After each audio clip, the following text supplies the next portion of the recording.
ഇപ്പോൾ CPM general secretary MA baby telephone ലൈനിൽ ചേരുകയാണ്. ശ്രീ MA ബേബി, ഈ പാർലമെന്റിനെയാണ് സർവകക്ഷി യോഗം വിളിക്കണം, സംയുക്ത പാർലമെന്റ് സമ്മേളനം വിളിക്കണം എന്നൊക്കെ പ്രതിപക്ഷം ആവശ്യപ്പെട്ടിട്ടുണ്ട്.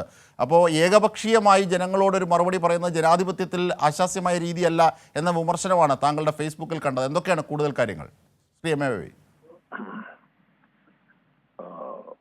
പഹൽഗാമിലുണ്ടായ അതിദാരുണമായ ഭീകരവാദികളുടെ അതിക്രമം, അതിനെതിരെ രാജ്യം ഒറ്റക്കെട്ടായി നിന്നു. എല്ലാ രാഷ്ട്രീയ പാർട്ടികളും ഭീകരവാദത്തിനെതിരായ ശക്തമായ നടപടികൾ ഗവൺമെന്റിന്റെ ഭാഗത്തു നിന്നുണ്ടാകുന്നതിന് പൂർണ്ണ പിന്തുണ അറിയിച്ചു, സർവകക്ഷി യോഗത്തിലും അല്ലാതെയും. അതിനുശേഷമാണ് ഈ ഓപ്പറേഷൻ സിന്ദൂർ നടപ്പാക്കപ്പെട്ടത്. അപ്പം ഈ ഘട്ടങ്ങളിലൊന്നും പ്രധാനമന്ത്രി ഒന്നും തന്നെ ഉരിയാടി ഉണ്ടായില്ല, അത് നമുക്കറിയാം. അപ്പൊ ആ സമയത്ത് രാജ്യം ഒരുമിച്ച് നിന്നുകൊണ്ട് തീവ്രവാദികൾ നമ്മുടെ രാജ്യത്ത് നിർദോഷികളെ നിഷ്കരണം കൊലപ്പെടുത്തിയതിനെതിരായും ആ ഭീകരവാദികളുടെ പ്രവർത്തനത്തെ നേരിടാൻ ഉചിതമായ നടപടികൾ കൈക്കൊള്ളുന്നതിലും ഒക്കെ ഒരുമിച്ച് നിന്നുവെങ്കിലും ജനങ്ങളെയോ ജനപ്രതിനിധികളെയോ രാഷ്ട്രീയ പാർട്ടികളെയോ വിശ്വാസത്തിലെടുക്കുന്ന ഒരു സമീപനം ഇനിയും പ്രധാനമന്ത്രിയിൽ നിന്നുണ്ടായില്ല. ഇന്നലെ 8 മണിക്ക് രാഷ്ട്രത്തോട് പ്രധാനമന്ത്രി നടത്തിയ പ്രസംഗം ആ സമയത്ത് തന്നെ ശ്രദ്ധാപൂർവം ശ്രവിക്കുകയായിരുന്നു. പുതിയതായിട്ട് എന്തെങ്കിലും വിഷയത്തിൽ വ്യക്തത വരുത്താൻ ആ പ്രസംഗത്തിലൂടെ പ്രധാനമന്ത്രി ശ്രമിച്ചില്ല. ഏറ്റവും പ്രധാനപ്പെട്ട ഒരു കാര്യം, നമ്മുടെ രാജ്യം എടുത്തു പോതിരുന്ന ഒരു സമീപനമുണ്ട്.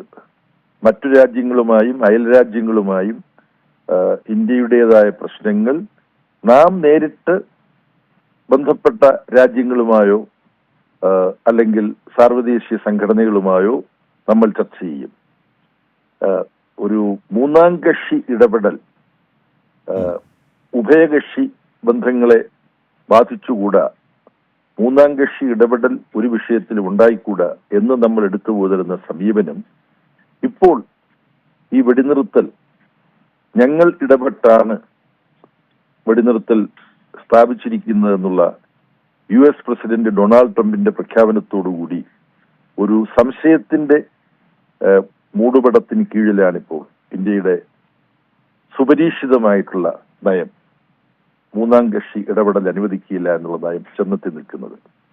ഇന്നലെ പ്രധാനമന്ത്രി പ്രസംഗിക്കുമ്പോൾ ഇതിനെക്കുറിച്ച് എന്തെങ്കിലും പരാമർശിക്കും എന്ന് നമ്മൾ പ്രതീക്ഷിച്ചു, ഇത് സംബന്ധിച്ച് ആശയക്കുഴപ്പങ്ങൾ ഒഴിവാക്കാൻ.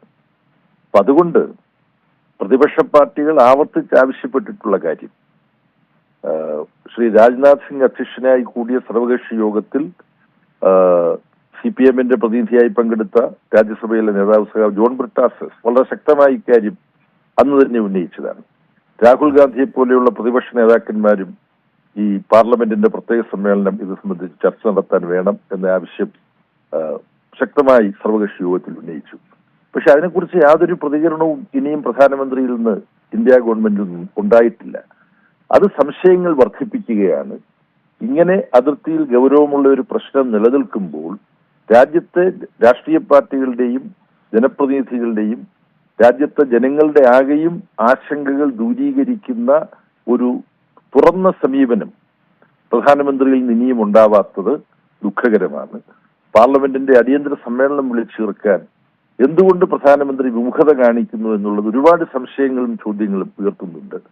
ഇക്കാര്യം പ്രധാനമന്ത്രി ആവർത്തിച്ചിട്ടുള്ള ആവശ്യങ്ങൾക്ക് ശേഷമെങ്കിലും അനുഭാവപൂർവ്വം പരിഗണിക്കണം എന്നാണ് ആവർത്തിച്ച് ഈ ഘട്ടത്തിൽ പറയാനുള്ളത്. ഈ വിഷയത്തിൽ എന്തെങ്കിലും ഒരു രാഷ്ട്രീയ ലാഭം ഉണ്ടാക്കാൻ യാതൊരു ശ്രമവും പ്രതിപക്ഷം ഇതുവരെ നടത്തിയിട്ടില്ല. മറിച്ച് പ്രധാനമന്ത്രിയുടെ പെരുമാറ്റത്തെക്കുറിച്ച് ഞങ്ങൾക്ക് വിമർശനമുണ്ടെന്നുള്ളത് ഞങ്ങൾ മറച്ചു വെക്കുന്നില്ല. സൗദി അറേബ്യയിൽ നിന്നും ഇന്ത്യയിലേക്ക് പഹൽഗാം സംഭവത്തെ തുടർന്ന് എത്തിയ പ്രധാനമന്ത്രി ആദ്യത്തെ സർവകക്ഷി യോഗത്തിൽ അധ്യക്ഷത വഹിക്കുമെന്നാണ് പ്രതീക്ഷിച്ചത്. അതിന് അദ്ദേഹം തയ്യാറായില്ല. അദ്ദേഹം ഒക്ടോബറിൽ തെരഞ്ഞെടുപ്പ് നടക്കാൻ സാധ്യതയുള്ള ബീഹാറിലേക്ക് പോയി അവിടെ പൊതുയോഗത്തിൽ പ്രസംഗിക്കുകയാണ് ചെയ്തത്. രണ്ടാമത്തെ സർവകക്ഷി യോഗം, അതിലെങ്കിലും പ്രധാനമന്ത്രി പങ്കെടുക്കുമെന്ന് വിചാരിച്ചു, അവിടെയും പങ്കെടുത്തില്ല. ഇപ്പോൾ അദ്ദേഹം ചെയ്തിരിക്കുന്നത് തന്റെ മുമ്പിൽ ചോദ്യങ്ങളോ ഒന്നും ആരും ഉന്നയിക്കില്ല എന്നുറപ്പുള്ള ഒരു പരിപാടിയാണ് രാഷ്ട്രത്തോട് നടത്തുന്ന പ്രഭാഷണം. അദ്ദേഹം ഏകപക്ഷീയമായി സംസാരിക്കുകയാണ്. അത് കേൾക്കുകയാണ് രാജ്യത്തിന്റെയും രാഷ്ട്രീയ പാർട്ടികളുടെയും ജനപ്രതിനിധികളുടെയും കടമ. ഇത് ജനാധിപത്യപരമായ ഒരു സമീപനമല്ല. പ്രധാനമന്ത്രി രാഷ്ട്രത്തോട് സംസാരിക്കുന്നതിലൂടെ നമുക്ക് എതിർപ്പൊന്നുമില്ല. രാഷ്ട്രത്തോട് സംസാരിക്കാൻ അദ്ദേഹത്തിന് അവകാശമുണ്ട്. സംസാരിച്ചതിനെ നമ്മൾ സ്വാഗതം ചെയ്യുന്നു. പക്ഷെ അതിന്റെ ഉള്ളടക്കത്തെക്കുറിച്ച് വിമർശനമുണ്ട്. ജനങ്ങൾക്കറിയാൻ താല്പര്യമുള്ള, ലോകത്തിന് അറിയാൻ താല്പര്യമുള്ള കാര്യങ്ങളെക്കുറിച്ച് അദ്ദേഹം ആ പ്രസംഗത്തിൽ പറയാൻ ശ്രമിച്ചില്ല. നമ്മുടെ സൈനികരുടെ ധീരതയെ പൂഴ്ത്തി, ശരിയാണ്, നമ്മളെല്ലാം നമ്മുടെ സൈനികരെ, ഇന്ത്യൻ സൈനികരുടെ ധീരതയെക്കുറിച്ച് അഭിമാനമുള്ളവരാണ്. അവർക്ക് ബിഗ് സല്യൂട്ട് കൊടുത്തു, നമ്മളും കൊടുക്കുന്നു. അതിനിടയ്ക്ക് നമുക്ക് നഷ്ടങ്ങളുണ്ടായ അതിർത്തിയിൽ. നമ്മുടെ സേനയിലെ ചിലർ മരിച്ചു, സ്ത്രീകൾ മരിച്ചു, കുഞ്ഞുങ്ങൾ മരിച്ചു പാകിസ്ഥാന്റെ ഷെല്ലാക്രമണത്തിൽ. അവരോടും നമ്മൾ നമ്മുടെ അനുതാപം അറിയിക്കുന്നു, അനുശോചനം അറിയിക്കുന്നു.